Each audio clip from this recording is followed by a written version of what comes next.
एकदा एका छोट्या माकडाच्या पिल्लाने कंदमुळं नदीपात्रातल्या रेतीवरती घासून मग खायला सुरुवात केली. इतर माकडांनी पण तेच केलं. मग इतर देशातल्या माकडांनी पण तेच केलं. पण या बाकीच्या देशातल्या माकडांनी त्या छोट्या माकडाला तर पाहिलं नव्हतं. मग त्यांना कसं हे कळलं? एक्झॅक्टली तसंच फ्लेमिंगो पक्षी हे स्थलांतर करताना पॅसिफिक महासागरातल्या एखाद्या द्वीपावर जातात. तिकडे पिल्लांना जन्म देतात. मग पिल्लं थोडी मोठी झाली की पालक पक्षी तर तिकडेच राहतात. पण ती पिल्लं हजारो मैलांचा प्रवास करत एक्झॅक्टली तिथेच पोचतात जिथे त्यांचे पालक पक्षी आधी राहत होते.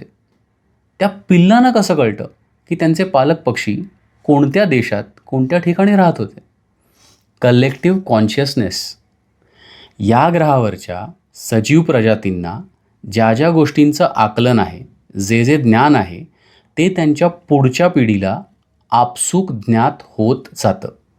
याला कलेक्टिव्ह कॉन्शियसनेस असं म्हणतात. म्हणूनच तर आपण म्हणतो की आजकालची पिढी बुवा आमच्यापेक्षा फारच स्मार्ट आहे. Collective consciousness.